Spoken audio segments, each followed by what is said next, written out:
Zaluzhny, I don't think he's an attractive candidate. I can't speak for the Russians, but I mean, this is a man who took a selfie with Stepan Bandera's photograph behind. So Zaluzhny's future is probably a bullet in the back of his head as opposed to the presidency of Ukraine. He would be best advised to stay in the United Kingdom and not seek to return to Ukraine. He was the commander of Ukrainian forces when many crimes were committed against Russian soldiers and Russian civilians. So I would imagine that he's high on a list of those people who will be held to account by the Russians in a post-conflict environment. Europe needs to think about European defense, not becoming a 1990s, early 2000s fantasy of being a springboard of American hegemonistic imperialism. As I said before, it's probably best just to get rid of NATO, kick the United States out of Europe, and deal with European security issues on their own. The 4th of August marks another turning point in the grinding conflict in Ukraine. Russia's forces have pushed deep into Pokrovsk, cutting the city in two with a ferocity that makes it clear these are no reconnaissance teams, but elite assault units executing a decisive operation. At the same time, Moscow's troops have secured Chasiv Yar after an exhausting 483-day battle, opening new pathways toward Konstantinovka and reshaping the battlefield in Donetsk. With new axes of attack forming near Dobropoli and relentless pressure applied across Seversk and Lyman, Ukraine's defenses are cracking under the strain. And while Western leaders continue their posturing, the harsh reality on the ground tells a different story. As Scott Ritter once warned, wars are won by logistics and strategy, not by wishful thinking, and right now, Moscow seems to be winning both. Stay with us as we unpack how these maneuvers are reshaping the war, and leave your thoughts in the comments, because what we're about to explore demands your voice. And to grasp the magnitude of these developments, we start with the most explosive, the battle for Pokrovsk. Pokrovsk is now the very heart of this war, a city transformed into a living chessboard where every block, every street corner, and every intersection is contested with brutal precision. Russian forces, spearheaded by the elite Second Guards Army, have driven straight into its core, splitting the city along vital urban corridors and pushing the front lines through the central market district and the busy bus station near Evropskaya Street. This is no tentative probing or limited skirmish. According to analysts cited by the channel ZOV Military, this level of force concentration is indicative of highly trained and heavily armed assault units advancing with a clear strategy to carve the city into segments. The so-called thousand cuts tactic employed by Moscow is now on full display, bypassing heavily defended points and instead isolating Ukrainian strongholds to starve them of support. They are not meeting strength with strength, they are eroding the defenders from the inside, forcing them into desperate pockets of resistance. Russian shock troops have already secured positions along Zaschitnikov, Ukraini Street, and are steadily pressing toward the crucial E50 highway junction. Capturing this junction would effectively cut off the Ukrainian garrison's resupply lines, leaving only a single rural road through Grishino to Rudinskoye for both evacuation and reinforcement. Once that final artery is severed, Ukrainian defenders would be left encircled, vulnerable, and likely doomed. Kyiv's defensive concept in Pokrovsk has relied heavily on what experts describe as point defense, holding fortified nodes such as apartment blocks, key intersections, and reinforced strongpoints. However, this creates glaring gaps between these positions, gaps that Moscow's highly mobile and well-coordinated units are exploiting to devastating effect. The Ukrainian troops are fighting valiantly, but their role has been reduced to conducting delaying actions, slowing Moscow's momentum rather than stopping it. And even these delaying tactics come at a terrible cost. According to the evening report of the Ukrainian General Staff on August 3rd, there were 38 separate Russian assaults on Pokrovsk in just one day. 38. This staggering number illustrates the intensity of the onslaught and the level of resources Moscow has committed to this operation. The scale of the battle suggests that this is not a mere offensive push, it is the prelude to something larger, the potential collapse of Ukraine's northern Donetsk defense line. And with every passing day, Russian forces gain more ground, transforming Pokrovsk into a symbol of the unrelenting pressure Kyiv can no longer afford to ignore. And as Pokrovsk burns under this unrelenting onslaught, the battlefields of Chasiv Yar tell another sobering story that underscores just how rapidly the balance of power is shifting. Chasiv Yar, once hailed as one of Kyiv's most impenetrable strongholds in Donetsk, has finally fallen after an exhausting 483 days of fierce, grinding combat. This was not a battle measured in hours or even weeks, but in well over a year of relentless urban warfare, where every apartment block became a fortress, every street crossing a killing zone, and every warehouse a fortified redoubt. Russian forces, including the battle-hardened 98th Guards Airborne Division and volunteer formations like the Espanola Brigade, have now claimed full control of the strategic city. According to Ryadovka, this is not simply a territorial gain, it represents a decisive breakthrough, opening a direct corridor toward Konstantinovka from the west and destabilizing Ukraine's entire defensive grid in this sector. For Kyiv, this loss is catastrophic. It forces the general staff into an unenviable position. Do they shift their already stretched reserves to reinforce Pokrovsk and the emerging Dobropoli front, risking total collapse elsewhere, or do they stubbornly cling to crumbling positions in the east, knowing that doing so may result in encirclement and even greater losses?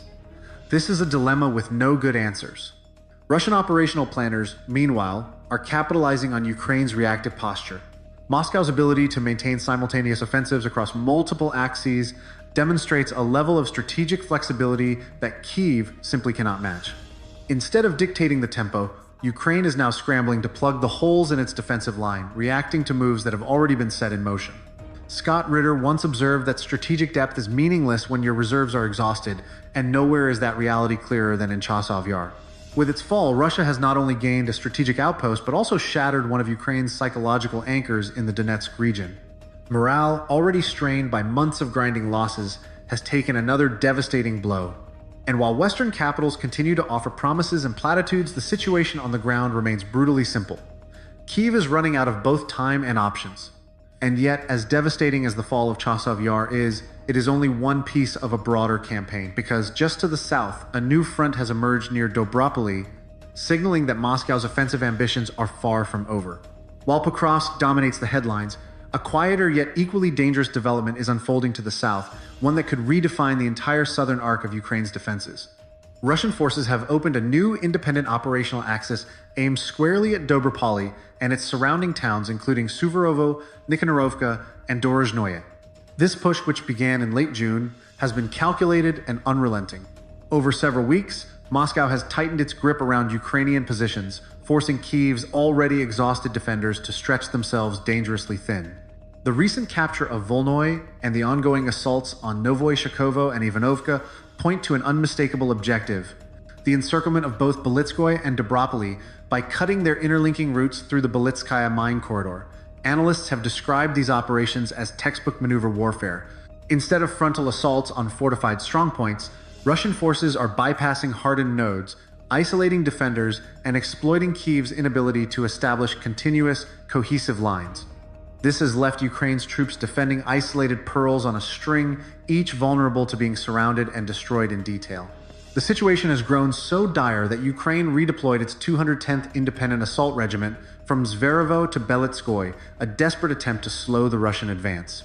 But this move is little more than a stopgap, and even Ukrainian military observers have acknowledged that this redeployment leaves other sectors exposed.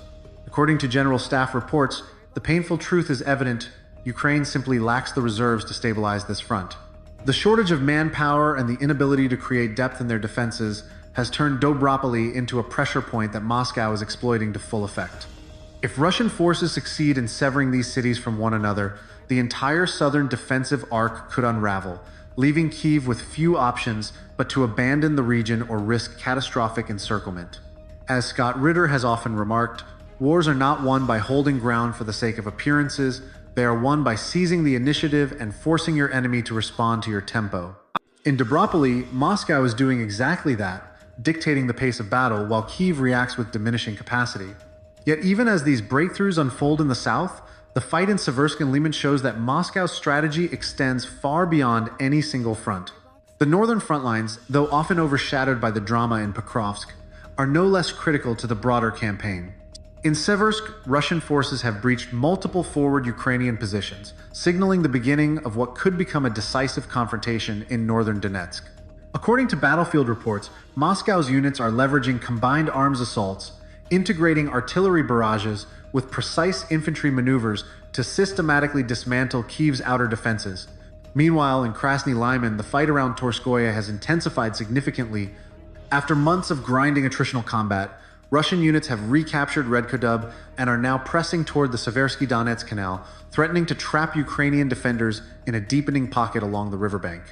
Analysts at Military Summary note that this dual-axis assault on Torskoye from the north and east has effectively forced Kyiv to abandon several key positions, with troops hastily retreating to secondary defensive lines in a desperate attempt to avoid encirclement.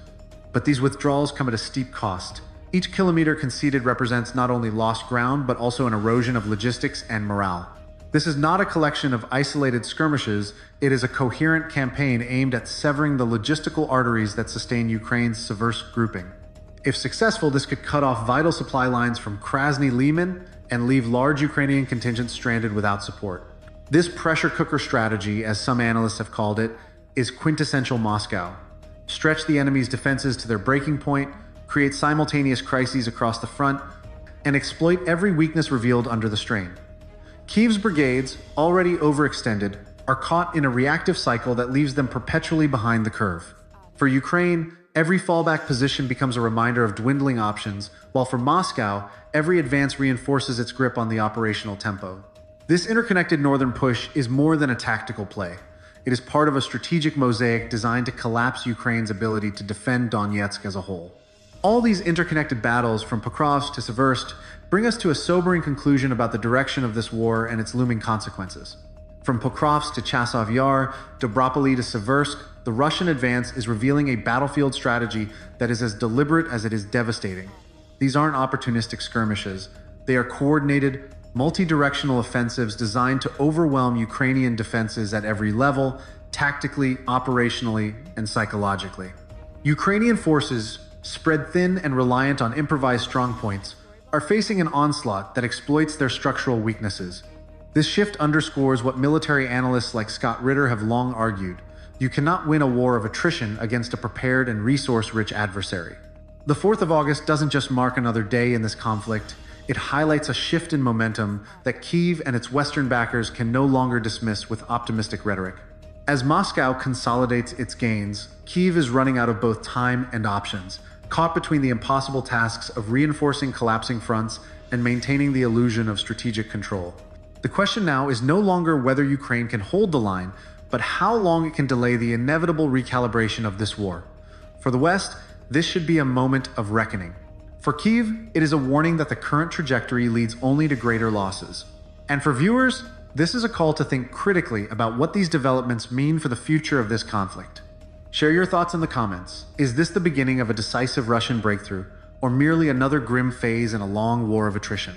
Either way, the tide has turned, and history will remember those who saw it coming. Right now, it's pretending to be dependent upon us. If the Europeans think the U.S. military is going to intervene and save them from the real enemy they face, which is inside their own countries, they're very much mistaken. So interesting, because 5 years ago, President Trump made it abundantly clear to me that he thought the Europeans should be their own first responders. The best thing for Europe is to be as independent as possible in terms of their military capability. He saw that as a way to avoid a conflict between us and Russia, but he also thought it would be very healthy for Europe to stand on its own 2 feet. And I agreed with him completely. That's particularly true in Germany, because it's very clear that until we get out of that country, will never do much for itself. It won't even take action to defend its own population from what's happening inside the country. So we need to get out. Well, we've just signed this deal, and part of the deal is we're not leaving. When Russia sends 728 drones in a single night, it's no longer a skirmish, it's a message.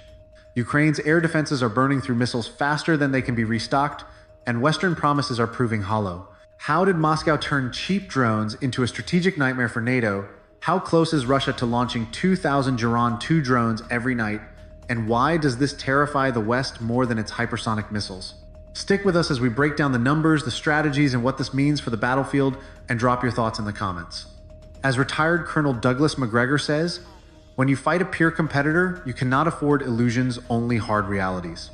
In recent months, Russia has massively intensified its deployment of Geran 2 drones, which are the domestically produced version of the Iranian Shahed 136, reaching levels that Western analysts now describe as unprecedented in scale and sophistication.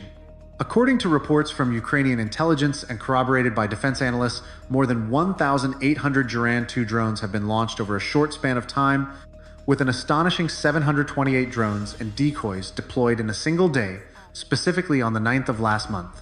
This shows a calculated strategy that combines psychological pressure with operational lethality. Yet this surge is not merely about increasing numbers. It represents an evolution in drone warfare.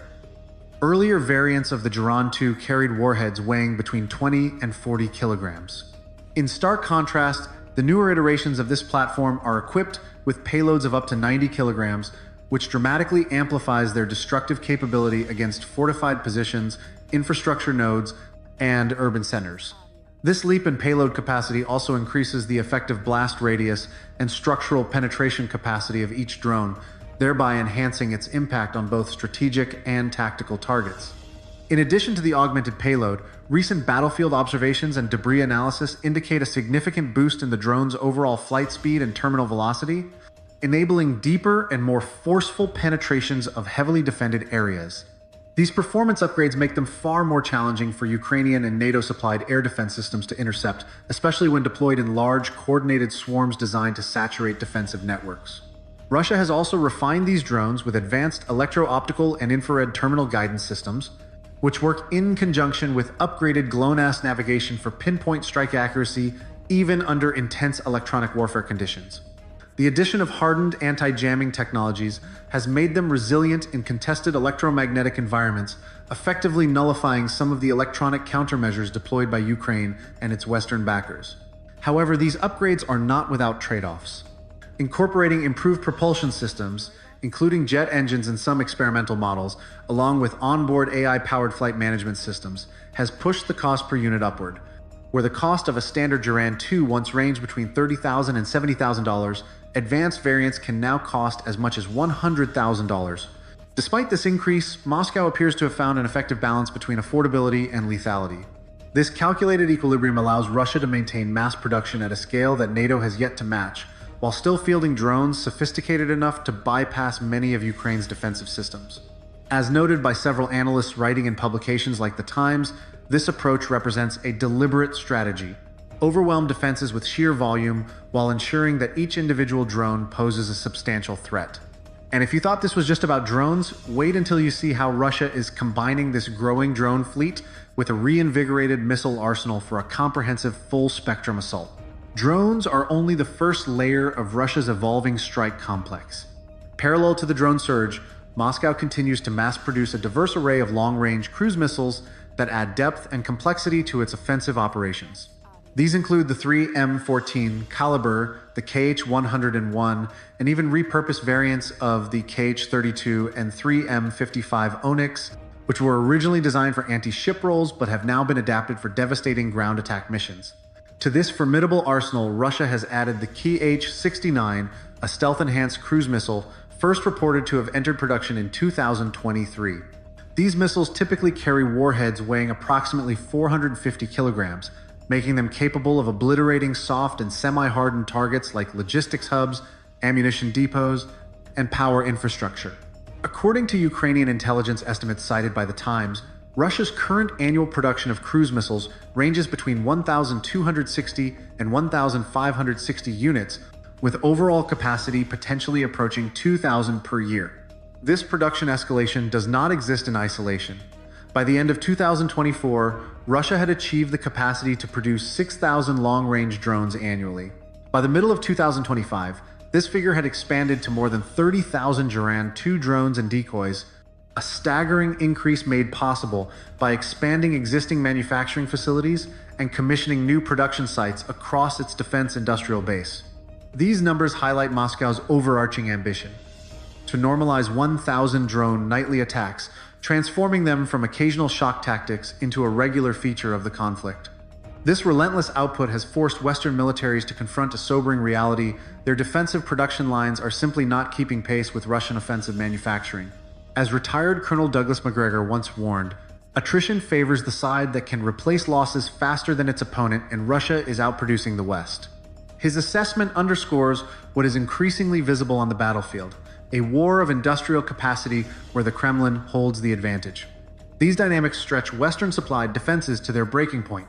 Systems designed to counter occasional salvos are now tasked with intercepting sustained waves of drones and missiles, depleting Ukrainian stocks of expensive interceptors at a rate far exceeding resupply. The mismatch between a $30,000 drone and a $1 million interceptor creates an economic asymmetry that undermines the sustainability of Ukraine's air defense strategy. It also exposes NATO's broader vulnerability in high-intensity conflicts, where industrial-scale production often outweighs technological superiority. As highlighted by experts quoted in defense publications like The Times, Russia's approach represents a modern adaptation of attritional warfare, leveraging mass production to wear down a better-equipped, but slower-producing adversary. So how is NATO responding to this unprecedented surge in Russian drones and missiles, and can Ukraine realistically hold the line with what little remains in its arsenal? Europe and the US are scrambling to plug the growing holes in Ukraine's air defense, but the picture is one of desperation rather than dominance. At the center of Ukraine's protective shield are German-supplied Iris-T SLM systems and US-Norwegian NASAMS batteries, forming the backbone of Kyiv's cruise missile defense. Yet these systems are being strained to their limits by the sheer volume of Russian attacks. Germany currently produces between 500 and 600 Iris-T interceptors annually, according to recent defense industry reports, with a new production facility expected to come online in 2026 that could raise the figure to between 800 and 1,000 per year. But for a war of this scale, even those numbers are modest. The NASAMS primary missile, the AIM-120C8, is estimated to have an annual production run of roughly 400 to 600 units, but much of this stock is allocated for air-to-air combat, leaving only a fraction available for ground-based defense. The harsh reality is that Ukraine's needs far outstrip Western production capacity, and the lag between promised aid and actual delivery has only widened over time. On the lower cost end of the spectrum, the AIM-9X missile offers a range of 15 to 20 kilometers compared to the AIM-120's 35 to 40 kilometers, and is being produced at a rate of about 1,600 per year, with expansion plans aiming for 2,500 annually. Even so, these combined efforts struggle to keep pace with Russia's ability to churn out cheap drones and mass-produced cruise missiles by the tens of thousands. As one senior analyst noted in The Times, it is a nightmare math problem, AT5. Shooting down a $30,000 drone with a missile costing close to $1 million is a losing economic equation that Ukraine cannot sustain. Western taxpayers are effectively funding a war of attrition on unfavorable terms, with Russia setting the tempo and NATO reacting. This disparity does not merely highlight a gap in production capacity, it exposes the deeper strategic shortfall in NATO's approach to industrial-scale conflict.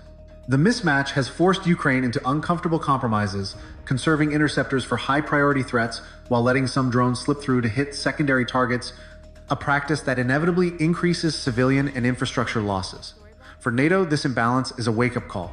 It is a vivid reminder that high-intensity warfare is no longer about isolated precision strikes.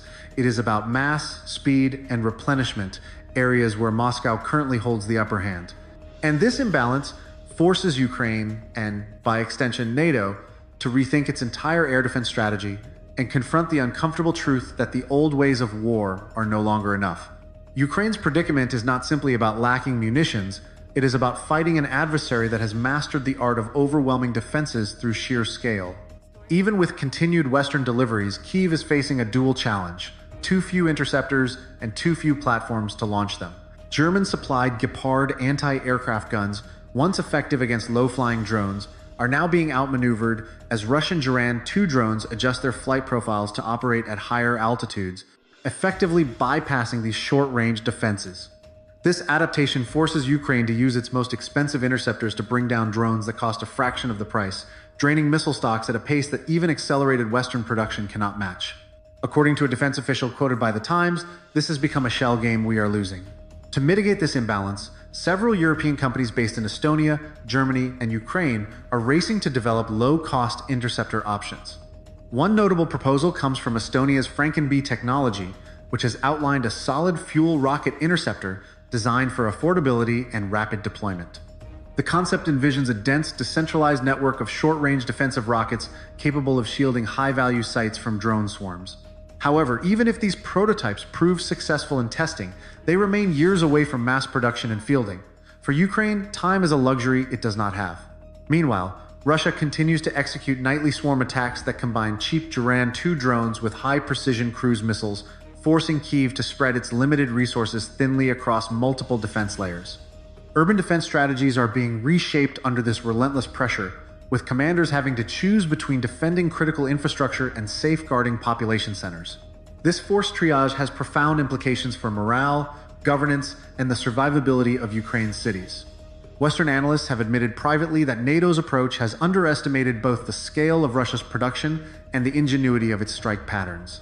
As one defense expert summarized, Ukraine's air defense posture is reactive by design, while Russia's offense is proactive and adaptive. But perhaps the most alarming takeaway isn't just Ukraine's vulnerability, it is what this dynamic reveals about the West's readiness for a future high-intensity conflict against a peer adversary. This war is no longer simply about defending Ukraine. It has become a live fire stress test for NATO's ability to engage in high-intensity warfare against a peer competitor. And the results are sobering. Western militaries, designed over decades for limited interventions in places like the Middle East, are struggling to adapt to the industrial-scale warfare that Russia is now waging in Eastern Europe. The Pentagon's much-touted doctrine of overmatch does little good when a $30,000 drone can destroy a multi-million-dollar asset or force the launch of an interceptor costing 30 times more than the incoming threat. This economic and tactical imbalance undermines the credibility of NATO's defense posture and exposes critical weaknesses in its preparedness for sustained conflict. As Moscow builds momentum on the battlefield and in its factories, Washington's credibility is faltering. European capitals are quietly admitting that they cannot sustain this level of spending and resupply indefinitely. The uncomfortable truth is that the West is burning through money and munitions at a pace that does not promise victory. Retired Colonel Douglas Macgregor summarized it succinctly. "When your strategy is hope, you've already lost." His words reflect a growing realization that the West lacks not only the industrial capacity but also the strategic clarity needed for a war of this magnitude. This conflict has exposed NATO's over-reliance on boutique, high-tech systems and underscored the need for mass-producible, cost-effective solutions, a lesson Russia learned long before the first Duran II took to the skies. The war has also forced uncomfortable discussions in defense circles about how NATO prepares for potential confrontations with other peer adversaries, such as China. If the alliance is struggling to keep up with Russia's drone and missile onslaught, what would happen in a conflict against a country with equal or greater industrial capacity? These questions are no longer hypothetical, they are urgent. And unless the West recalibrates its approach to include realistic production targets, sustainable defense spending, and a reassessment of its strategic priorities, it risks finding itself outmatched, not just in Ukraine, but in any future confrontation with a determined, well-resourced adversary. And that brings us to the bigger question: what comes next? Not just for Ukraine's survival, but for the balance of power across the whole European continent. Russia's drone and missile strategy is simple but devastating: overwhelm, exhaust, and outproduce. Ukraine is caught in the middle, while NATO struggles to adapt. The numbers don't lie: 30,000 drones produced, 2,000 missiles per year, and a clear plan to escalate further. For Washington and Brussels, this is more than a battlefield problem. It's a reckoning. And as Douglas Macgregor reminds us, illusions are the enemy of victory. The sooner the West understands that, the sooner it can make choices grounded in reality if it has the will to make them. You remember when President Trump came over to visit, and this man Uta characterized him as daddy. I would have thought for any sort of decent-minded Dutchman would have been offensive. And they've all said, well, daddy, we'll play in your sandbox and do what you tell us to do, and you have to remain committed to this war in perpetuity against Russia because that's vital to our survival. That this whole thing is a fraud, that Russia is not interested in invading anybody, that we have unnecessarily engaged in deindustrializing ourselves, well, then we'll be thrown out of office. Well, I think they're going to eventually be thrown out anyway. It's a question of when and under what circumstances. And again, you also got this huge population of people from India, Pakistan, the Middle East, Africa. These people have not come to Europe to become Europeans, and it's absurd to even suggest it. They're building their mosques and temples. They expect to take over and run Europe as soon as they have enough people on hand. Imagine a world where the so-called rules-based order is nothing more than a game of shifting goalposts, where Washington's words and actions collide, and where Moscow responds not with whispers but with sharp, deliberate moves. In the past few days, Russia has torn up its self-imposed moratorium on deploying intermediate and short-range missiles. Donald Trump has ordered nuclear submarines into strategic positions, and India has been slapped with new tariffs for daring to put its national interests first. This isn't just a set of headlines, it's a roadmap to the emerging multipolar reality. Stay with us to the very end as we break it down, expose the hypocrisy, and reveal what these moves mean for the balance of power. And yes, we want to hear from you. Drop your thoughts in the comments as we go along. Near the end, we'll also bring in insights from Colonel Douglas Macgregor, a voice who has consistently cut through the noise. On August 4th, Dmitry Medvedev, the deputy chairman of Russia's Security Council, announced that Moscow will no longer abide by its self-imposed moratorium on deploying intermediate and short-range missiles, effectively closing a chapter of restrained compliance that had lasted nearly 6 years. This moratorium, which Russia had voluntarily maintained even after the United States unilaterally withdrew from the Intermediate-Range Nuclear Forces Treaty in August 2019, was initially seen as a gesture of good faith from Moscow, signaling that it would not escalate unless provoked. But as Medvedev explained, the moratorium is now obsolete, a victim of what he described as the hostile actions of NATO states. His tone was not merely declarative, it was deliberately confrontational, aimed at underscoring that this was not just a technical adjustment, but a political statement directed at Washington, Brussels, and anyone else still operating under Cold War-era illusions. According to Medvedev, this creates a new reality for our opponents, who must now live with it and wait for our next steps. That phrase, "wait for our next steps," was no casual remark. It was a warning carefully crafted to remind the West that Russia's capacity to shape strategic landscapes remains undiminished. The symbolism of this move is profound. It is Russia telling the world that unilateral restraint has run its course. In practical terms, this declaration means that Moscow is now free, legally and morally, to deploy intermediate and short-range systems such as the 9M 729 missile, which NATO refers to as the SSC-8, in locations of its choosing, including Europe, the Arctic, and the Asia-Pacific. These are not symbolic weapons, they are systems with real-world implications for NATO bases, US allies, and forward-deployed forces. And the timing is significant. It comes at a moment when NATO is expanding its presence along Russia's borders, deepening its engagement in Eastern Europe, and conducting exercises that Moscow views as preparations for confrontation. The message from Russia is unambiguous. If NATO wants to play escalation games, Moscow will meet them at every step. According to reports in Russian media, this decision had been under consideration for months, but the final push came after a series of NATO decisions involving advanced missile deployments in Poland and Romania. This context makes clear that Medvedev's announcement is not an isolated event, but part of a calculated strategy to rebalance a security environment that Moscow considers dangerously tilted in favor of the West. The historical backdrop matters here too. The original Intermediate-Range Nuclear Forces Treaty, signed in 1987 by Ronald Reagan and Mikhail Gorbachev, was a cornerstone of Cold War arms control, eliminating an entire class of nuclear weapons from Europe. When the US walked away from it under President Donald Trump, citing alleged Russian violations, it effectively signaled the end of that era. Russia's decision this week confirms what many analysts have long warned. The treaty framework that once kept Europe relatively stable is dead, and what comes next will likely be far less predictable. Medvedev's announcement is therefore not just a legal statement, but a geopolitical earthquake, shaking the foundations of a security order that Washington and its allies have taken for granted for decades. And just as Russia sharpened its rhetoric and redrew its red lines, the United States reacted, not with dialogue or diplomacy, but with a theatrical show of force intended to send its own message. In direct response to Medvedev's declaration, President Donald Trump announced that 2 nuclear-powered submarines had been ordered into what he described as appropriate positions, though he declined to disclose their exact locations. According to reporting by several outlets, these submarines are part of the United States Navy's strategic fleet, designed to remain undetectable while carrying some of the most powerful nuclear-armed missiles in existence. This move, while shrouded in ambiguity, was framed by Trump as a direct counter to Russia's announcement, a way to remind Moscow that Washington still holds cards in this high-stakes game. Yet the Kremlin's response was telling. Russian officials urged caution in the use of nuclear rhetoric, a diplomatic way of pointing out that US submarines are, in fact, always in a state of readiness, and that this announcement was more political theater than genuine escalation. This is where Trump's style of statecraft becomes apparent. A blend of ambiguity, intimidation, and public spectacle designed to pressure opponents while playing to domestic audiences. But will Moscow blink? That remains doubtful.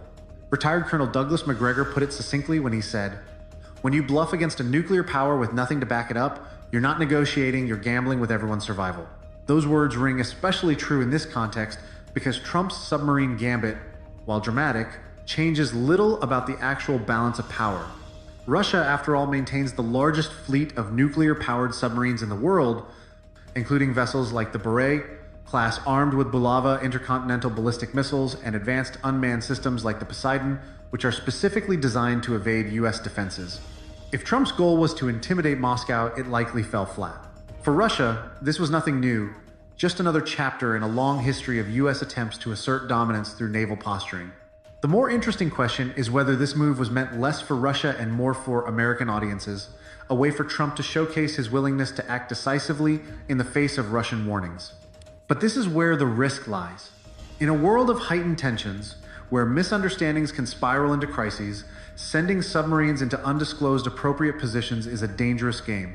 It blurs the line between signaling and provocation, between showing strength and inviting escalation. According to analysts cited by major newspapers, this could lead to a renewed arms race at sea, one that stretches beyond the traditional boundaries of the Cold War and into new domains of undersea warfare.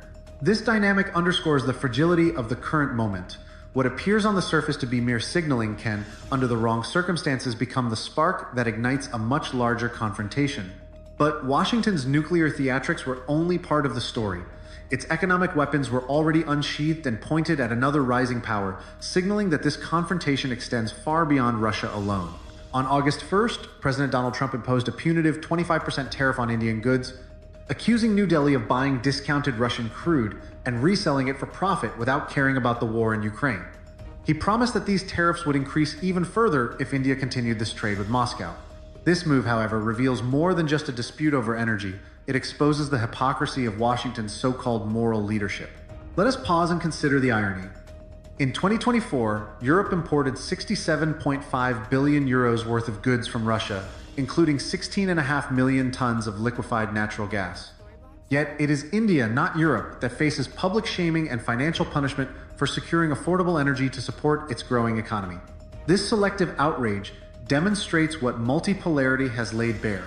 The Western establishment preaches morality while benefiting from the very same Russian hydrocarbons they criticize others for buying. The reaction in India was swift and defiant.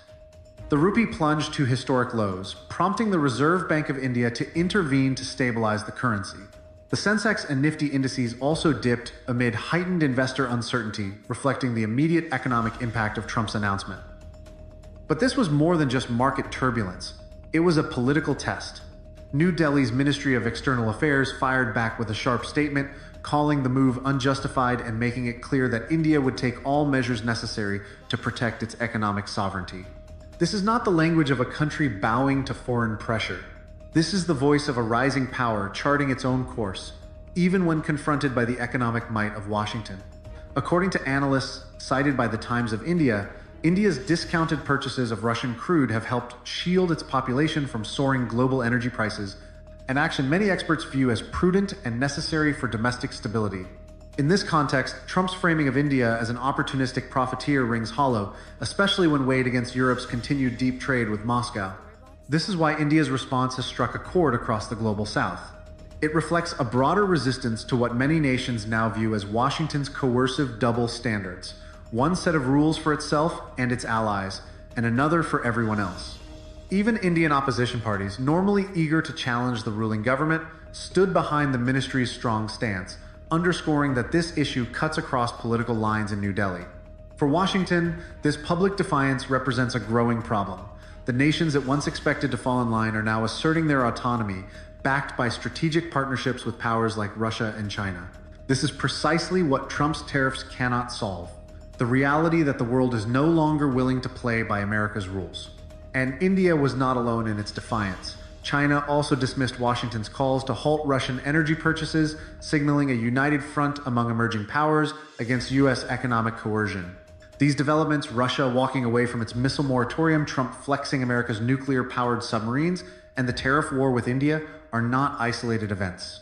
They are interconnected symptoms of a much deeper shift, the accelerating collapse of what Washington calls the rules-based international order. This order, long touted as a framework for global stability, has increasingly revealed itself as a system where the rules bend for the West and break for everyone else.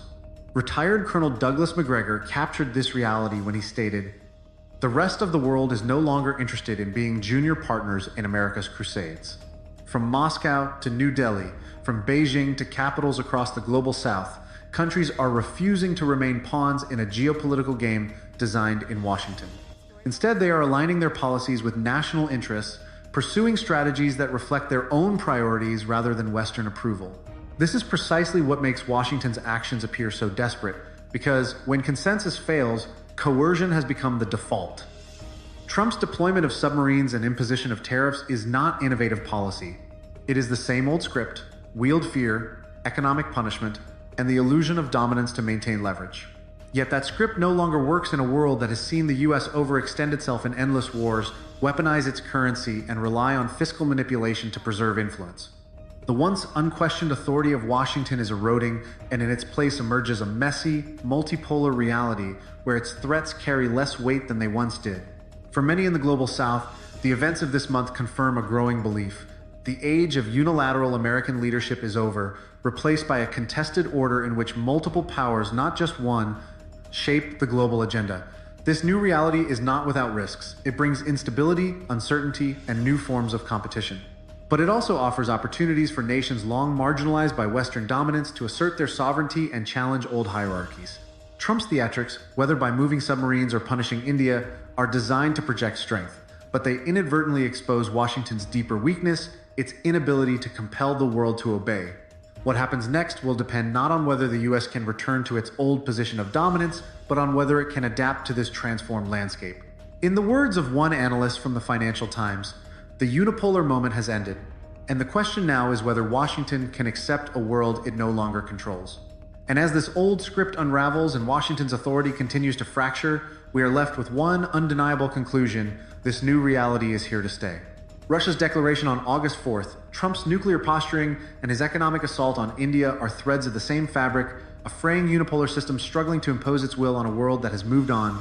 Washington's critics often frame this as recklessness. Its defenders call it leadership. But the truth lies somewhere in between: desperation dressed as strategy. The future isn't Washington-centric, it's multipolar, messy, and beyond the control of any single power. Douglas McGregor put it plainly: you can't bully the world forever. At some point, the world pushes back, and that pushback is here. The real question is whether the US will adapt or continue pretending it can dictate terms from a position of shrinking authority. We're continuing to rotate 100,000 men into and out of Eastern Europe along the border. We still maintain all these installations. The new commander, Donahue, now he's talking about attacking East Prussia, which is called Kaliningrad now. At the same time, we have President Trump saying, well, I've changed my mind again. No more 50-day time. It's now moved to 10 or 12. And, there are these implications in various conversations that we could actually engage the Russians ourselves with long-range strike weapons. And then in the midst of all of this, which makes even less sense, we see new nuclear weapons arriving in Great Britain, ideally suited to attack targets beyond the Baltic littoral, or potentially via Ukraine. How many years are we into this war now? How has all the bullying and threatening worked out? It hasn't. It's made everything worse. So why are we continuing to do this? The war in Ukraine is no longer just a stalemate. It is transforming fast and in ways that Kyiv cannot afford to ignore. Russian forces are carving through defensive lines in Kharkov, pushing hard at Pokrovsk, and advancing in Kupiansk with a precision that speaks to months of careful planning. On August 5th alone, Ukraine reported 144 engagements across the front, 33 of them in Pokrovsk. Over 1,500 Russian drones, more than 50 airstrikes, and over 4,000 artillery barrages, all in a single day. This isn't a conflict Kyiv can frame as holding the line anymore. It is a campaign of attrition, escalation, and envelopment. And now, with Moscow pressing new fronts from Goptovka to the outskirts of Mirnograd, Ukraine's map is looking more fractured than ever. As Douglas McGregor once said, wars are not won by holding on. They are won by breaking your opponent's ability to resist. That reality is now unfolding, and it is time to look it straight in the eye. Let's break down how these fronts are collapsing one by one, starting with the fiercest fighting in Pokrovsk. Pokrovsk, once seen as an anchor of Ukraine's Donbas defense, is now a trap closing on its defenders, and the evidence is written all over the battlefield. In the past days, Russian forces have intensified their assaults on the eastern approaches near Radunsky's mines, with reconnaissance and special forces reported to have penetrated deep into the center of the town. This is not mere probing. It signals a calculated push to break the defensive lines and encircle Ukrainian forces. Ukrainian logistics in this sector are hanging by a thread, strangled by the sheer density of Russian drones. On August 4th alone, 1,575 kamikaze UAVs were launched by Russian forces, according to Ukraine's own general staff, turning resupply and evacuation efforts into near-suicidal missions. This is attritional warfare at its deadliest, a strategy designed to exhaust Ukrainian manpower and resources while preserving Russian momentum. Moscow's central group has nearly wiped out entrenched Ukrainian positions in Poltavka, a key defensive node, and is pressing further into Rus and Yar. Their axes of advance along the Mirnograd-Pokrovsk corridor are widening, threatening to sever the last remaining Ukrainian supply arteries that keep this front alive. Reports from RV Vankor and other battlefield monitors confirm that Russian troops are steadily moving toward Mirnograd, a town whose fall would choke off the final functional supply corridor and leave Pokrovsk isolated. Even analysts sympathetic to Kyiv are conceding the dire state of affairs, acknowledging that the industrial slag heaps north of Pokrovsk, the last defensible high ground, are in imminent danger of capture. Should these positions fall, Ukrainian defenders will be pushed into the open, exposed to the relentless rain of Russian artillery and drone-guided strikes. This isn't a fight for ground, it's a calculated destruction of Ukraine's defensive depth in the region. The Ukrainian General Staff has admitted that 33 clashes occurred here in a single day, a shocking testament to the ferocity of Russian operations and the heavy toll it is taking on Kyiv's forces. Among the losses are elite units of the main intelligence directorate, who were redeployed in desperation and have been burned out in fruitless counterattacks.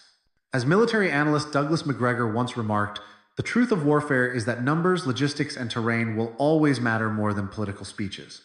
These numbers, and this terrain, are now working decisively against Ukraine.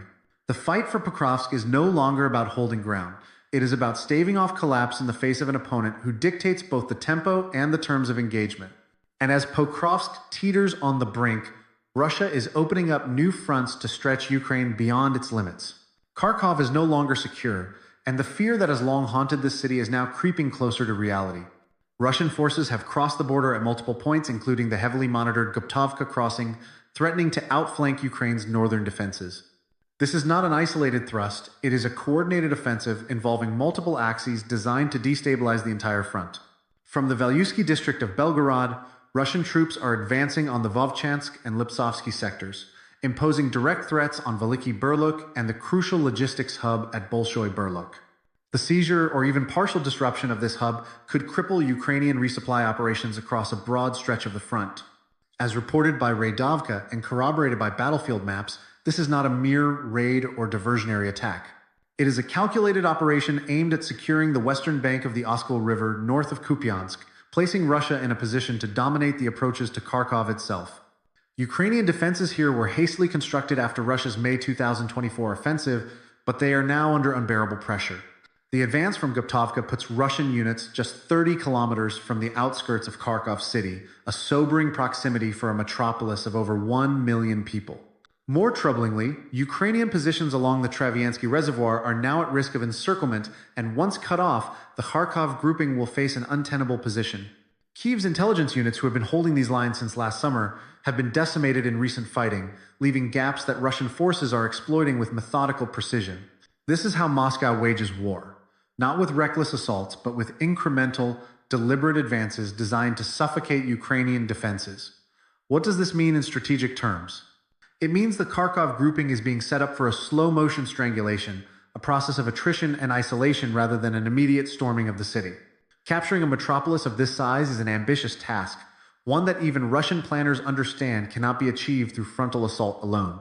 Instead, the aim is to dismantle the city's defensive network piece by piece, cutting it off from reinforcements and forcing Kyiv into a position where its fall becomes inevitable. This is a campaign of psychological warfare as much as it is a military operation, demonstrating to Kyiv and its Western backers that Russia can open new fronts at will, stretching Ukrainian resources thin across hundreds of kilometers of active battle lines.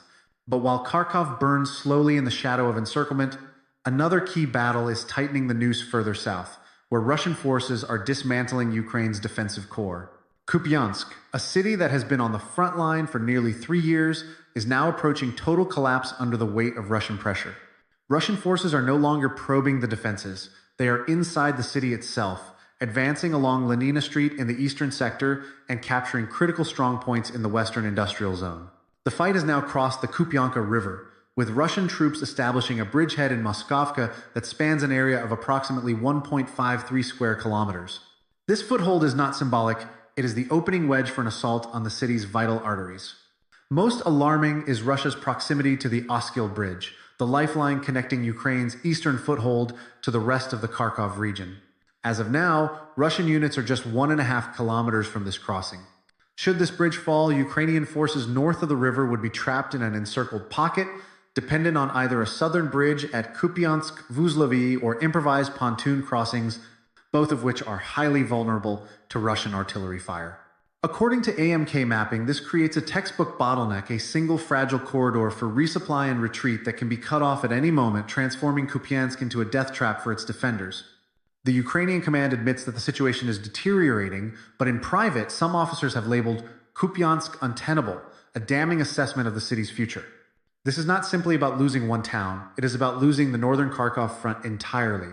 Once the Oskil Bridge is destroyed or captured, the defensive network Ukraine has built here over years of grinding conflict will unravel in a matter of weeks, and Russian forces will be poised to advance deeper into the region with little resistance. This is the cruel efficiency of Russia's campaign. Choke off the logistical lifelines, isolate entire groupings of forces, and then grind them down until surrender or destruction is inevitable. As Douglas MacGregor once warned, the side that dictates the tempo will always win the war. At Kupiansk, Russia is dictating that tempo with brutal precision. These combined offensives are not random, they are part of a larger strategy of envelopment that is now reaching deep into Donbass. On the Myrnograd-Dobropol front, Russia's advances are moving at an alarming and deliberate pace, signaling a calculated effort to dismantle the last layers of Ukraine's Donbass defenses. The settlement of Zadyshok has already fallen, and Russian units are now pushing deeper into Belitskoye and Rudinsky. Reconnaissance teams have been reported operating inside the center of Rudinsky, preparing the ground for larger formations to consolidate control, while fierce fighting continues in Belitskoye. These are not isolated towns. They are the gateways to Dobropol, a key node in Ukraine's defensive grid. Once Dobropol is under direct threat, much of the defensive integrity of the region will unravel, leaving large swathes of Donbass exposed to Russian exploitation. Analysts who remain sympathetic to Kyiv have tried to frame these moves as a sign of a new wave of offensives, but this is already more than that. It is a coordinated, multi-pronged campaign designed to peel away the perimeter defenses and drive deep into Ukraine's operational rear. According to the Ukrainian General Staff, there were 144 engagements across the front lines on August 4th alone, an overwhelming number that reflects the relentless pressure Ukraine is facing. Yet these figures mask the underlying reality. Ukraine has no reserves left to plug these breaches. Redeployments from quieter sectors have become acts of desperation, weakening other fronts in the process and ensuring that Russia can strike where it chooses when it chooses.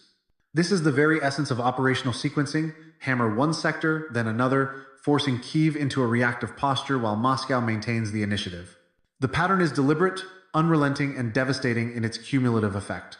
Russian forces are not seeking immediate breakthroughs, they are orchestrating collapses by overextending Ukraine's defenses until they simply cannot hold. In this context, Myrnograd and Dobropol are not just battles. They are pivotal points in the systematic dismantling of Ukraine's ability to resist in Donbass. If these towns fall, it will not merely be a tactical loss.